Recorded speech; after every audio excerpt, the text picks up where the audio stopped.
Their own council cast them out. A white rancher took all four in. The morning I found them, I was fixing the east gate. Not a glorious thing. Post had rotted at the base and the whole section had tilted into the mud overnight, and I'd been out there since before first light with a spade and a crowbar in a mood to match the gray in the sky. November. That particular kind of cold that doesn't blow, just sits on you. The Laramie foothills in that season smell like iron and old leaves and something dead you can't locate. You work anyway. That's the whole of it. Most days you work anyway. The fence doesn't fix itself because your hands are cold and you don't feel like it. I heard the youngest first. Not a cry exactly, more like the sound a rabbit makes when it's too worn out to run anymore. Small and intermittent, coming from the creek draw, maybe 40 yards into the brush. I set the crowbar against the fence post and stood still the way you do when you're not sure if what you heard was real. It came again. I went in. There were 4 of them in the willows. The woman was sitting against a cottonwood with her knees drawn up and the youngest, a boy, maybe 2, maybe 3, pressed against her chest under her blanket. The other 2 were girls, maybe 6 and 9. They were sitting on their heels in the mud the way children do when they've been told to be still and have obeyed long past the point where most children would have quit. No fidgeting, no complaint. They'd been still long enough that the cold had gone past discomfort into something they'd just incorporated into themselves. The way a person incorporates something they've stopped being able to change. The woman looked at me the way a person looks at something that might or might not be a threat. Not afraid exactly. Past afraid. There's a difference. Fear means you still think the situation might turn out okay. What she had in her face was something older than fear. It was the face of a person who had already run their calculations and was simply waiting to see which outcome arrived. I said, "You need to come out of the cold." She didn't move. I said, "I've got a fire and I've got food. My name is Caleb Prout. I've got a ranch about a quarter mile. Nobody there but me." She still didn't move, but the older girl, the 9-year-old, looked up at me with these dark, assessing eyes and said something in Lakota to her mother. I didn't catch it. The mother answered, one short phrase. Whatever the girl said, whatever the mother answered, the girl looked at me again for a long moment and then stood up. Sometimes the children decide. I carried the small boy. He weighed almost nothing. His hands were the color of creek clay, cold enough that I felt it through my jacket, and he kept his face pressed into my shoulder and didn't make a sound the whole walk back. The dog came out to meet us at the property line, just appeared from the grass the way he did, black and white and unbothered by anything, and fell in beside us without comment. The boy felt him brush past and lifted his head enough to look down, and something in him went a little less rigid, just slightly, like whatever was braced in him relaxed by 1 degree. I noticed that. I need to tell you something about the state of that ranch before I tell you the rest. It wasn't much. 60 acres of mixed grass and hardpan at the foot of the Laramie foothills. A main house with 2 rooms and a loft, the loft added on by whoever built the place, and slightly too small for a man to stand upright in. A barn that was sound but showed its age in the way a sound old thing does nothing broken, but everything carrying the evidence of what it had endured. I had 11 head of cattle, a mule named Tuesday, 2 horses, a dog that had showed up the previous spring from somewhere and never left, and enough firewood split for the winter, which in that country is something to count. I was getting by. Not prospering, just getting by, which out there in 1882 was its own kind of accomplishment, because the drought the summer before had taken 3 of my neighbors entirely. Good men. They'd walked off their land and didn't come back. I'd stayed, put in a new well, shot the cattle I couldn't keep and salted the meat and stayed. There's a version of stubbornness that looks like strength, and there's a version that's just too tired to change, and I'm not entirely sure which mine was. Either way, I was still there. My wife had been gone 4 years. Fever, we never had children. After she went, I did what a man does, kept working, kept the fence up, kept the stock fed, kept myself busy enough that by night I was too tired to think about it. Not every man manages that. I was one who did. So I was alone there, and I had been alone for 4 years. And I want you to understand that this matters to the story, because a man alone for that long either softens toward people or hardens against them, and I had done neither. I'd just gone quiet, gone into myself. I didn't need much from anybody. I didn't expect much. I helped when I was asked, and I didn't ask for much in return. The neighbors knew me as a man who kept his commitments and didn't borrow things and came when he was needed. That was the extent of it. That morning with the gate, I wasn't expecting anything to happen at all. I sat them around the stove, put water on for coffee, and found the last of the biscuits from the day before, and some hard cheese and the end of a ham I'd been working through. The boy unclenched when the warmth hit him and then fell asleep in the chair with his head listing sideways, the way small children sleep when the crisis is finally over, complete and sudden, like a candle going out. The girls sat straight and watched me move around the kitchen with their hands folded in their laps, not touching anything, not asking for anything. I put food in front of them. The older girl looked at her mother. The mother gave one small nod. Then they ate, and I turned away to give them some privacy about it, and busied myself with the coffee. The woman's name was Winona. She told me this herself after about an hour after she decided something about me, I don't know what. Not that I was good, necessarily. I think she decided I was consistent, that what she saw was what I was and not a performance. The older girl was Cora. The middle girl was me. The boy was called Rabbit, which wasn't his given name but the name they used, a family name, not a diminishment. She told me some of it that first day and more of it over the following weeks, in pieces, the way a person tells a thing they're still working out how to carry. Her husband had been a man named Standing Rock. Not the place, the man, an older man, a good man by everything she said, who'd understood what the treaties meant and tried to navigate that knowledge without breaking, which required a particular kind of endurance. He died the previous winter. There was a dispute after about land and horses, and which family the children belonged to, the kind of dispute that happens when a man dies and there is property and people who want it. It had gone to the council. The ruling had not gone in Winona's favor. She was mixed, her mother having been white from Minnesota, and the ruling had taken that into account in a way that a different council might not have. She and the children had been given 3 days. She had nowhere to go. Minnesota was a name on a map and nothing more. She had no people there, no money, no way to get there. She'd been walking for 11 days when I found her, she and the 3 children, and a single blanket and a canvas bag with some dried meat in it that had run out 2 days before. 11 days, 4 people, 1 blanket. I listened to all of it without saying much. A man who talks too much when he should be listening is a man who doesn't actually care what he's hearing.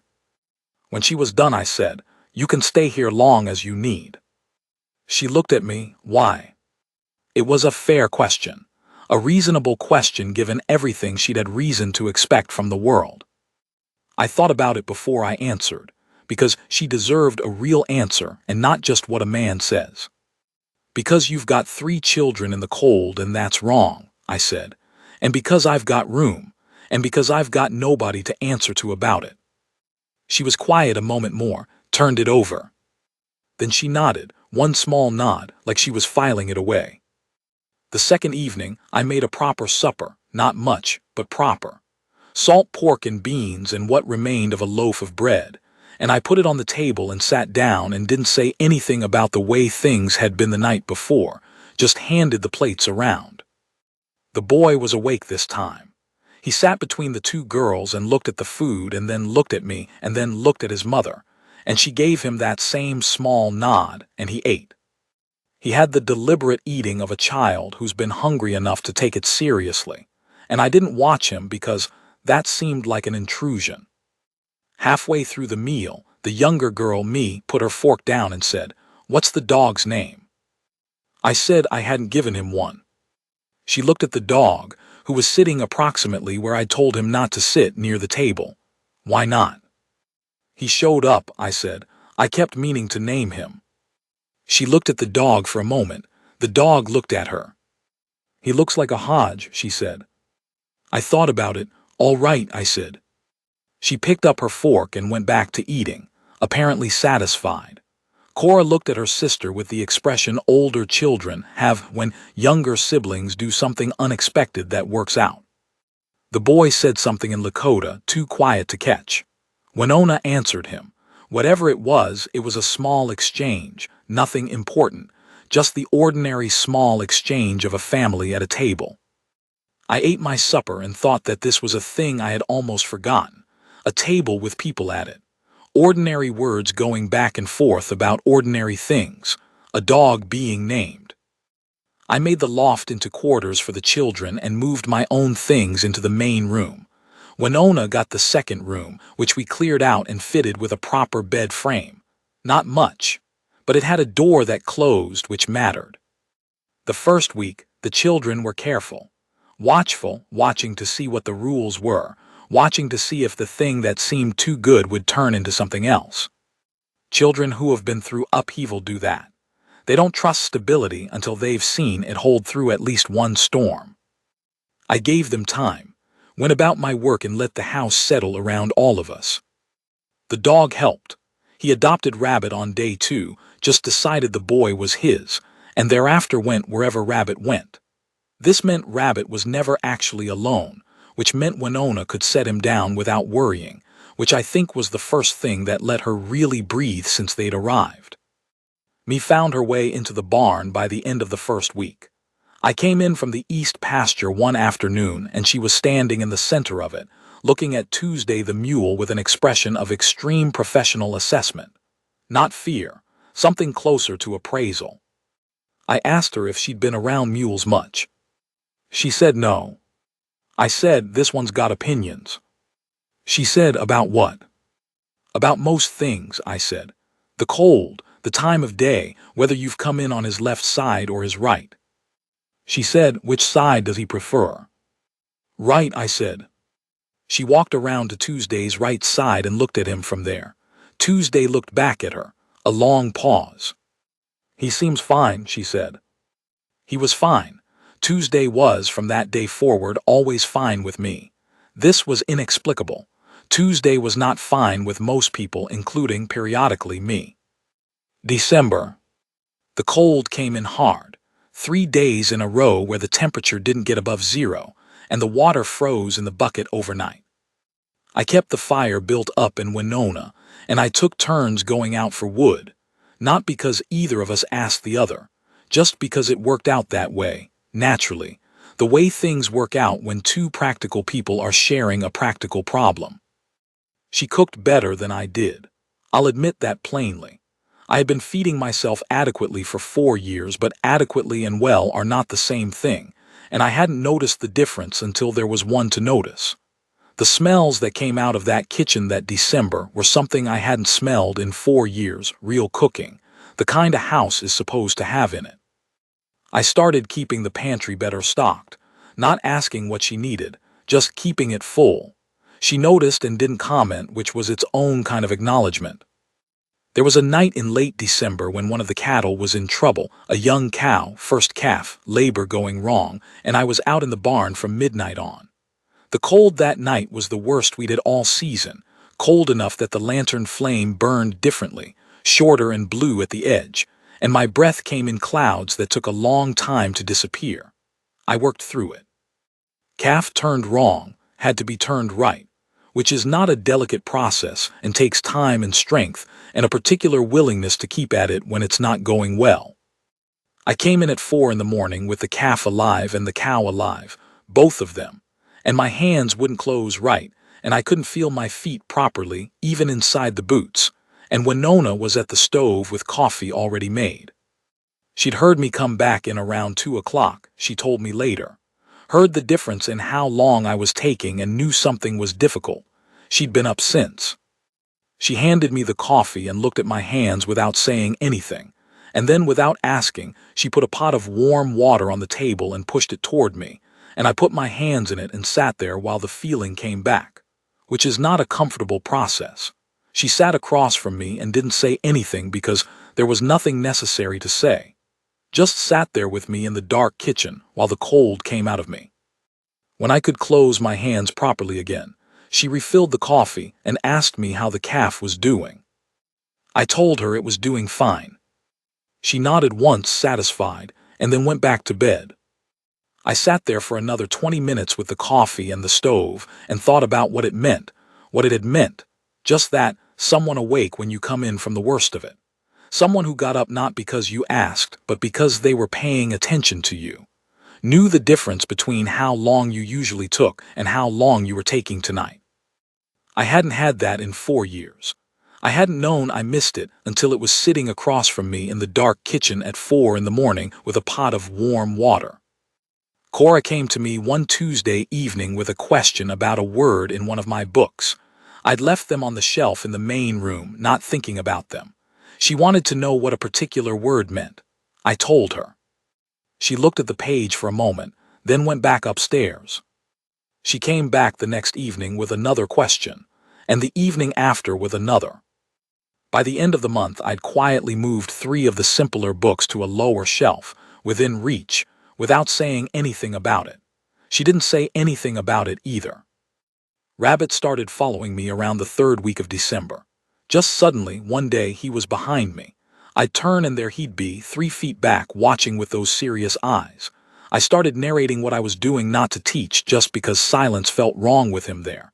Telling him about the mule's temperament and how to check ice under snow and why a particular post had to go in at this angle. He'd nod sometimes. Very grave, very small. What I understood gradually was that he was learning how a man moves through a day. What a man's work looks like. What it sounds like. That was what he was collecting from me, and I treated the collection seriously. There was a night in late December when one of the cattle was in trouble. A young cow, first calf, labor going wrong, and I was out in the barn from midnight on, and the cold that night was the worst we'd had. I came in at 4 in the morning with the calf alive and the cow alive, both of them, and my hands wouldn't close right and I couldn't feel my feet properly. And Winona was at the stove with coffee already made, not because she'd planned to be awake at 4 in the morning, but because she'd heard me come in once around 2 o'clock and known something was difficult, and she'd been up since. She handed me the coffee and looked at my hands, and without asking she put a pot of warm water on the table and pushed it toward me, and I put my hands in it and sat there while the feeling came back, which is not a comfortable process, and she sat across from me and didn't say anything because there was nothing necessary to say.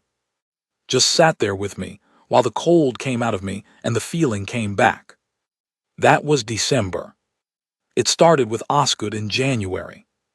Thomas Osgood had the next ranch over, about 2 miles east. Not a bad man in the sense of being cruel. I want to be fair. But a man who believed that what everybody else believed was probably right. And in 1882, in that part of Wyoming, what everybody else believed included certain things I was not prepared to accept. He rode over one afternoon, ostensibly to return a hammer he'd borrowed, and I saw his eyes go to the barn where me was visible, and then to the house, and then back to me. "Heard you taken in an Indian woman," he said. "I took in a woman and 3 children who needed help," I said. He turned the hammer over in his hands. "Caleb, you know that's going to cause talk." "Thomas," I said, "I've found I don't much care about talk." He looked at me like I'd said something in a language he'd thought we both spoke. He turned his horse and rode back out. After that it moved faster than I expected. 3 men from town came on a Thursday. Pearson, who ran the feed store, and the Holloway brothers. They rode up polite enough, hats off, the way men ride up when they want you to know they're not a mob, even though that's exactly what they are if you look at it straight. Pearson did the talking. He was good at it. A reasonable manner and the skill of making unreasonable things sound reasonable by not raising his voice while he said them. "Caleb, we've all got some respect for you after the drought year. Nobody's trying to tell you your business, but you've got to understand how this looks, a white man keeping an Indian woman on his property." I let him finish. I gave him the whole thing. "She's not kept on my property," I said. "She is a guest in my house with her children. You've delivered your message. You can go." Pearson's jaw tightened. "The way this keeps on, we're going to have trouble buying from you at market." I looked at him, then at each of them in turn. I spent 20 years building something from nothing on bad land in bad weather, I said. I have done it without any material assistance from any of you. I will keep doing it the same way. Now take your horses off my property. They went. I stood there after they'd gone and felt something settle in my chest. Not anger, the feeling of a decision made and not going to be unmade. Something that had been pending for a long time, finally decided. I didn't tell Winona about any of it. She found out anyway. She always found out things, the way a person does when they're paying attention, which she always was. Cora told her something she'd overheard, or she read the tracks of 3 horses in the yard, or she saw something in the way I came back in and went straight to work without speaking. I don't know which. She came to find me in the barn one evening, about a week after the Pearson visit. I was going through harness, checking for cracks in the leather, and she stood in the doorway for a moment before she came in, letting her eyes adjust, I thought, or deciding something. She said, "You don't have to do this." I kept checking the harness. Do what? Fight with your own people. I put the harness down and turned to look at her. The lamplight caught the side of her face, the set of her jaw, the level of her eyes. "Winona," I said, "I'm not doing anything except minding my own house. Anybody who has a problem with that is the one with the problem." She was quiet for a moment. "They won't stop." "No," I said, "they probably won't. Does that change your situation any?" She looked at me for a long time, not testing, taking an accurate measure. "No," she said finally. "Then we're agreed," I said. I was quiet for a moment. Not because I was working out what to say, I knew what I thought, but because she was owed a real answer, and real answers take a moment to say right. "Winona," I finally said, "I'm not doing anything except minding my own house. Anybody who has a problem with that is the one with the problem." She was quiet for a moment. "They won't stop." "No," I said, "they probably won't. Does that change your situation any?" She looked at me for a long time, not testing, taking an accurate measure. "No," she said finally. "Then we're agreed," I said. She was still watching me. "You're not," she stopped, started again. "Most men would find this easier if we left."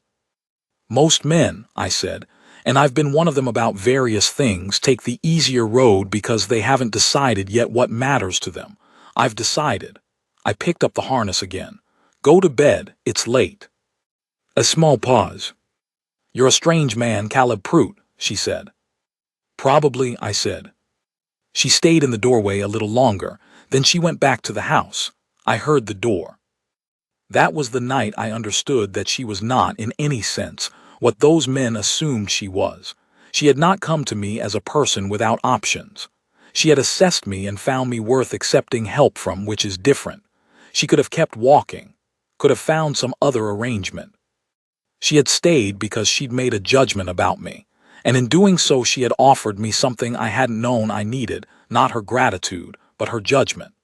The considered opinion of someone with good instincts who had looked at me clearly and found me worth her trust. That meant more than I would have known how to say. February brought Cullen Fitch. He was from the agency, or claimed to be. Agency men came in all kinds, and Fitch was a particular kind. The kind that had found there was money in the displacement of people, and had built his life accordingly. He had papers. He said the children were rightfully in the custody of the tribe's designated agent under the terms of an arrangement he described at length. The length of the description mattered to him. Length gives a thing authority it may not have earned. He came with a territorial deputy. The deputy was uncomfortable. You could see it in the way he sat his horse, looking everywhere except at any of us. He knew what he was part of. I listened to all of it with my hands at my sides. Then I said, "Those children's mother is standing in this yard, and she has not consented to anything you're describing. This is my property, and you are standing on it without my invitation. I'm asking you both to leave." Fitch said, "Mr. Prout, I can come back with more than a deputy."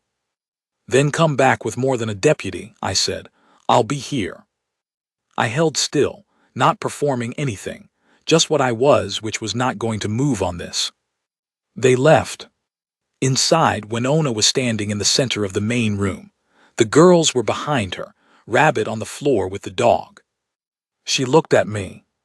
I said, I need to go to town. She said, what will you do? Talk to the judge, I said. He's an old man and he doesn't like Fitch. And then I'm going to find a lawyer and we're going to put some things on paper before Fitch comes back with what he's threatening. She said, Caleb. I turned from the door. She said, why are you doing this? I'd been asked that before. The first time I'd answered from practicality, cold children, room to spare. That was months ago. It was February now and there was nothing practical about any of it. Because they're your children, I said. And I'm not going to let someone take them. I put my hat on and went out. The ride to town was 12 miles and I did it in the cold and thought the whole way. Not about what I was going to say. I knew what I was going to say, but about what I was doing and why and whether I could hold it all the way through if it got harder, because it was very likely to get harder. A man who starts something like this has to be prepared to go the whole way with it. Half a thing is worse than nothing. It only shows what you're willing to risk and then reveals the limit. I found I was prepared to go the whole way. I don't know exactly when that had become true. Maybe it was December with the pot of warm water. Maybe it was February, Rabbit nodding seriously over some piece of explanation I was giving him about fence angles. Maybe it had been true since the morning in the willows, and I just hadn't had occasion to test it yet. The judge was a man named Harlan Courts, 70 years old, who had come to Wyoming Territory by way of Ohio and Missouri, and had seen enough in 4 decades on the bench that Cullen Fitch was nothing he hadn't already categorized. He listened to me for about 20 minutes. He had the quality of a man who doesn't ask unnecessary questions, who understands that unnecessary questions are a form of stalling, and that stalling is a form of cowardice, and who had no patience for either. He asked 3 questions. Then he signed a paper of his own that put enough legal complication between Fitch and the children that any pursuit would require Fitch's own lawyer, and lawyers cost money, and Fitch's arrangement only worked when it was cheap. He looked at me over the paper when he was done and said, "Son, you're going to have trouble with this for a while." I said, "I expect so." He said, "Good luck to you." It was the first time anyone in that county had said that to me about any of it without the edge in it that means the opposite, and I thought about it on the ride back. The lawyer was Ambrose Whitfield, lean and small and meaner than Fitch by about double, which was exactly what I needed. He sent a letter to the agency that week that I was told later made 2 men reconsider their participation in Fitch's various arrangements entirely. Fitch came back once more in March, came alone, stood at the gate, not on the property, and looked at the house and then at me standing on the porch. Then he turned his horse and left. I never saw him again. Spring came late, but all at once when it came, 2 weeks of mud, and then suddenly the grass was green and the creek was loud, and the children exploded out of the house into it like they'd been held back by a gate. The mule had formed an arrangement with Rabbit that defied explanation. Tuesday was not a friendly animal. Tuesday had never been friendly, not in the 3 years I'd owned him, and I had not expected him to start. He tolerated me because he had to. He had no interest in anyone else, except, apparently, Rabbit. It started one morning when I left Rabbit playing near the barn and came back to find Tuesday standing at the fence of his paddock with his head hanging over the rail, and Rabbit standing on the lower fence board holding out a handful of dry grass, not good grass, just dry dead stuff he'd pulled from the edge of the path, the kind Tuesday usually ignored or knocked away, and Tuesday eating it carefully, deliberately. I stood there and watched for a minute and could not account for it. After that, Tuesday followed the boy around the paddock whenever Rabbit was near. Not closely, not in an obvious way, just keeping him in sight. Rabbit never seemed to find it remarkable. He talked to the mule sometimes, long rambling narratives about whatever was on his mind, and Tuesday would stand there with his ears half cocked and his eyes half closed, and I could not tell you what either of them was getting out of the arrangement, but it was clearly mutual. I told Winona about it one evening, and she listened with that expression she had when something amused her that she wasn't going to admit amused her. Animals know things, she said. What does that mean? I said. It means the mule knows something about that boy, she said, and went back to what she was doing. I thought about that for a while and couldn't improve on it. Rabbit started following me around by late April. Just suddenly, one day, he was behind me. I'd turn and there he'd be, 3 feet back, watching with those serious eyes that were so much like his mother's it sometimes stopped me. I started narrating what I was doing not to teach, just because the silence felt wrong with him there. Telling him about the mule's temperament and how to read ice forming under snow and why a particular fence post had to go in at this particular angle or it wouldn't hold. He'd nod sometimes, very grave, very small, like he was filing it away for later. What I understood gradually was that he was learning what a man's day looked like from the inside. The sounds of it, the movements of it. What work looks like when you do it because it needs doing and not because someone's watching. That's what he was collecting, and I treated the collection seriously. The books became a whole undertaking over the winter and into spring. What started with one word a night expanded. Cora had that particular quality of a person who, once they begin something they've wanted for a long time, doesn't stop. She moved through the first book in 6 weeks, then the second faster. Then she started rereading the first one because, she explained to me, there were things in it she'd misunderstood the first time and she wanted to be sure. I found her one afternoon sitting on the step outside the house in the cold with a book open on her knees, reading. Not for warmth, obviously. Just reading, because she was in the middle of something and stopping felt wrong. I didn't say anything. I went about my business. Me started asking Cora to read to her in the evenings. Then Rabbit asked for it too, though he understood very little, he just liked the sound. And then, one evening, I came in from outside and Winona was sitting in the chair by the window with her hands in her lap and Cora was reading to her. And Winona's face had that particular stillness that I'd come to understand meant she was fully present to something. Not performing attention. Actually there. I quietly made my coffee and stayed out of it. Later, after the children were in the loft, Winona said, "She's going to want more books." "I know," I said. "You should get her more books." I did. Brought them back from town in February. A small stack from the general store and 2 from the schoolteacher who lived on the edge of town and had spares. I left them on the table and didn't say anything. Cora looked at them for a long time before she picked one up. Cora decided she trusted me sometime in March. Gradually, the way real decisions happen. One day she was talking to me directly instead of through her mother. Started asking questions about the cattle and the land and whether I thought the wet spring would hold. Good questions. Sharp ones.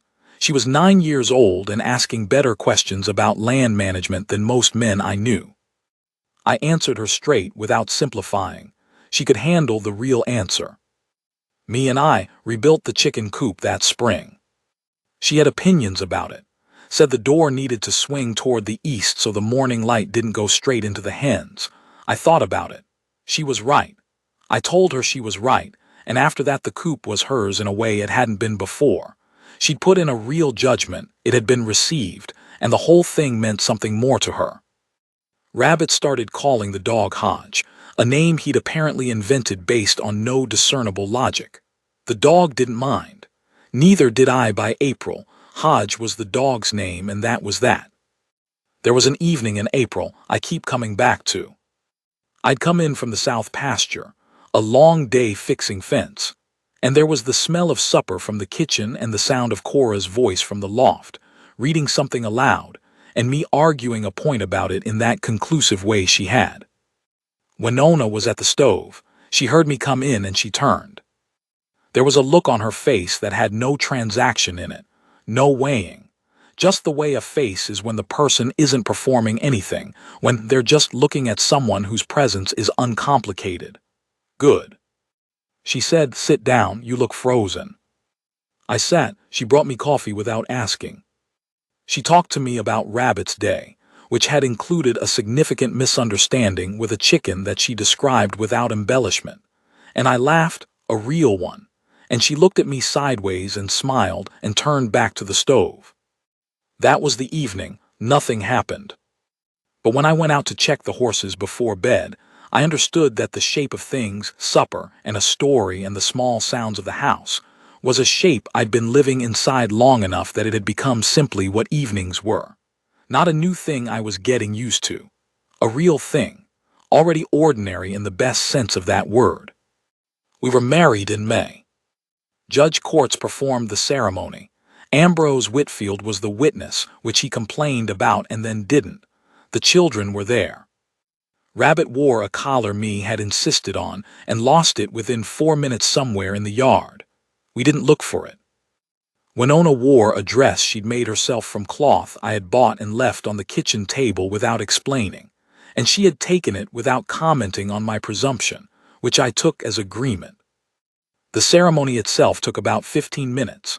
Courts read from a small book he'd carried for 40 years, the corners of it worn smooth and the spine cracked, and his voice was the voice of a man who had performed this ceremony many times and understood its weight each time. He didn't rush it. I was glad of that. I said what I was supposed to say. Winona said what she was supposed to say, in a voice that was clear and even and entirely her own, no tremor, no performance. Just the words meant. Whitfield said, when Courts asked if anyone present had objection. Courts looked at him. Whitfield said he was just clearing his throat and would Courts please continue. Courts continued. Rabbit, having lost the collar, spent the ceremony walking slowly and deliberately around the perimeter of the room, examining baseboards. Nobody stopped him. Courts didn't pause.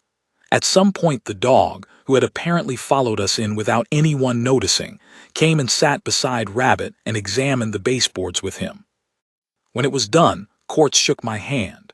He held it for a moment longer than a formal handshake and looked at me and said, "You're a better man than a lot of them, Prout." "I mean that." I didn't know what to say to that, so I said, "Thank you, Judge." Winona, standing beside me, put her hand through my arm. That was it. That was the whole thing.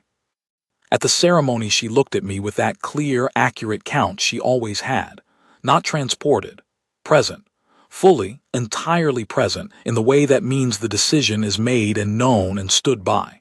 That steadiness was worth more to me than I could say. The town said what it was going to say. I won't pretend it was nothing.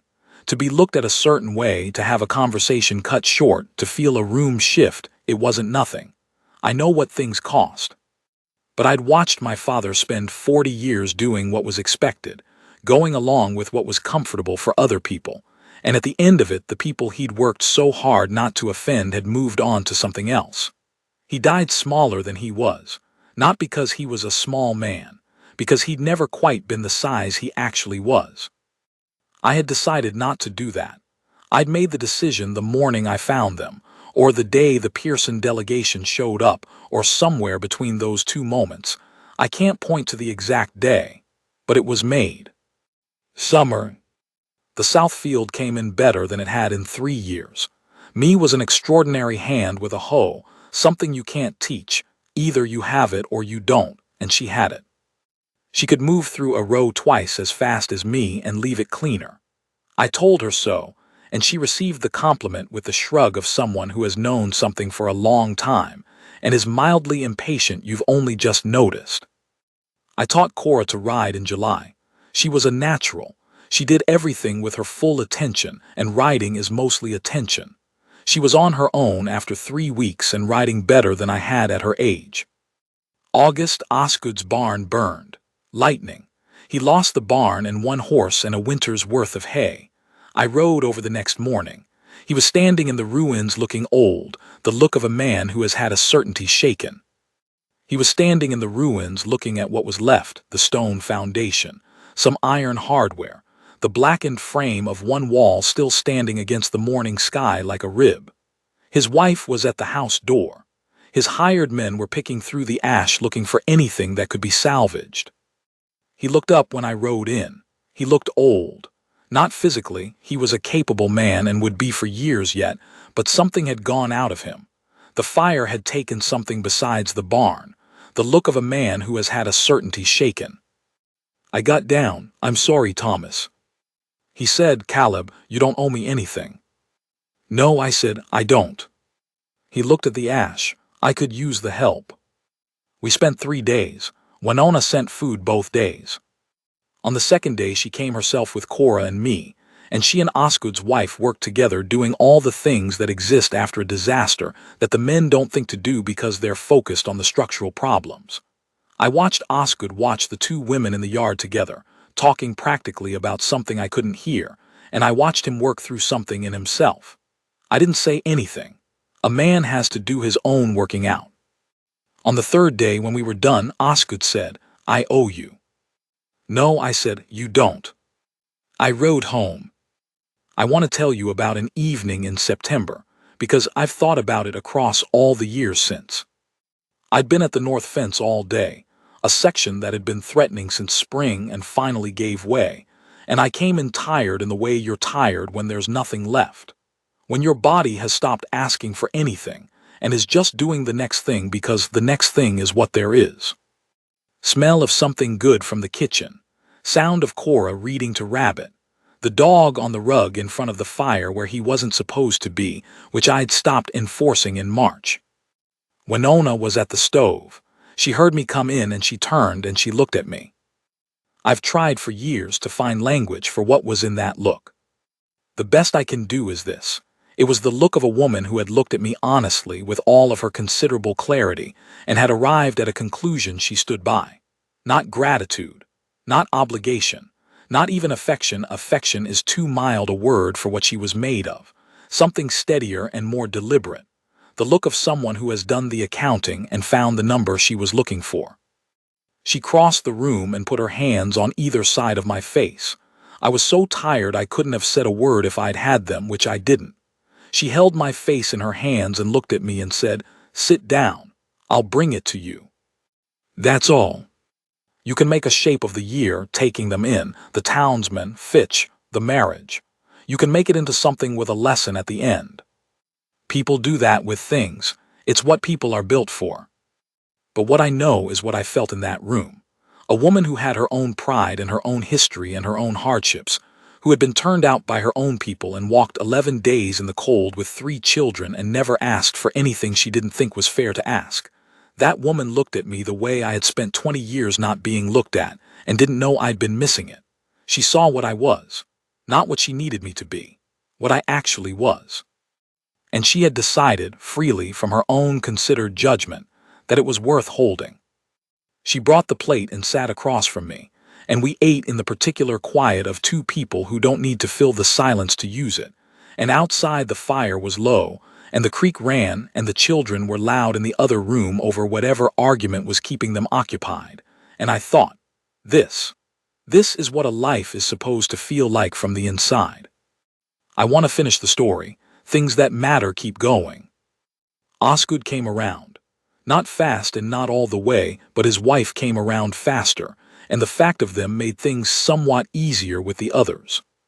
Pearson kept his distance for about 3 years, and then, when I continued to buy feed at his store because his prices were fair and I am not a man who makes himself pay twice for a principle, he went back to being a man I did business with. The Holloways left the county the following spring. Bad year, not enough reserves, and some men don't have what outlasting requires. No moral judgment, just true. Cullen Fitch moved on. I never heard his name again after March. Ambrose Whitfield eventually took over Judge Court's practice when Courts died in 1884 and became a more important man than either of us had expected, which would have irritated him if he'd known it was coming. Cora learned to read well enough to teach it herself, and eventually did an informal school for children in the area whose families couldn't get them to town. She had her mother's way of deciding something and then simply doing it, without requiring permission or commentary. Me ran the South Field from the time she was 16 until she was 24, when she married a man from the next county who had sense enough to understand what he was getting and to stand behind what she wanted to do, which was farm. She still farms. She's better at it than I was. Rabbit, his given name was James, his Lakota name something I never pronounced right. his name among us Rabbit until he was 14 and decided he was done with it. And then just James went east for a while, came back, then went further than back. His life has been his own, as it should be. Winona and I were married for 23 years. She died in 1905, spring, which was fast, and which I will not describe because a man's grief is his own business, and you haven't asked about that. What I will say is that in 23 years she never looked at me any way but straight, never softened a truth when the truth was what I needed, never withdrew her judgment from me or asked me to be smaller than I was. And never once, across all of it, did I have reason to doubt what she saw when she looked at me. A man can spend his whole life doing what's expected, going along with what's comfortable, never making anyone uneasy, and get to the end of it having very little to show for it that matters to him at the last. Or he can find himself at a moment he didn't expect in mud before dawn, with a crowbar in his hand and a sound from the brush he almost didn't hear, and make a decision that the rest of the life comes from. I found them in the willows on a cold November morning. A woman and 3 children, 1 blanket, 4 days past afraid. I took them in. The east gate still needs fixing every couple of years. Tuesday the mule died in 1891, which was genuinely sad, not for sentimental reasons but because he was a reliable animal, and a reliable animal is worth mourning. Hodge the dog lived to be 13. The barn is sound. The south field is good. The house has a new room on the east side that James and I built the summer he was 16. It's not the finest construction in the county, but it stands and we built it, and that means something. There's a chair on the porch where I sit in the evenings.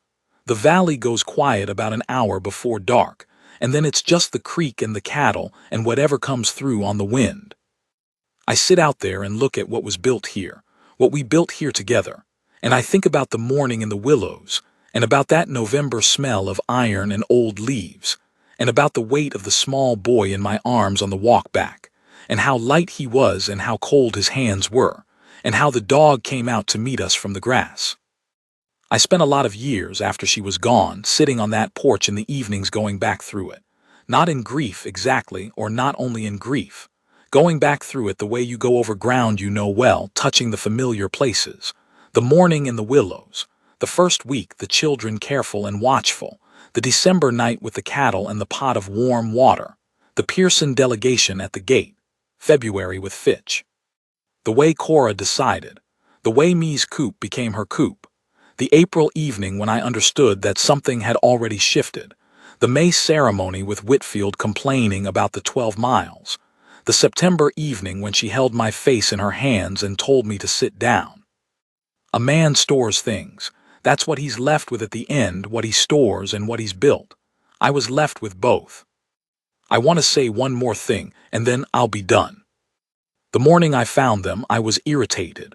Cold hands, broken fence, gray sky, just another hard November morning that I was getting through the same way I got through all the others, by doing the next thing and then the next thing after that. I wasn't looking to change anything. I had no intention of changing anything. I was fixing a fence post. There's a version of that morning where I hear the sound and I don't go in, where I tell myself it was nothing, or a bird, or an animal, and go back to the crowbar and the mud. That man would have been just as cold and just as reasonable, and the fence would have gotten fixed, and he'd have gone in for coffee, and the day would have looked exactly like the day before it and the day before that. I've thought about that man sometimes, the one who didn't go in. He is not a worse man than me. He is not a smaller man. He just didn't have the thing happen that happened to me, didn't have the sound come out of the brush and stop him and make him stand still for one moment and then take the step. The step is small. That's the part that stays with me. In every life I think there are moments where the whole thing turns on the smallest possible motion, not a grand decision, not a moment you could predict or plan for, just a step. Just going into the brush instead of going back to the fence. I took the step. Everything else came from that. I find I don't regret any of it. Not one single morning.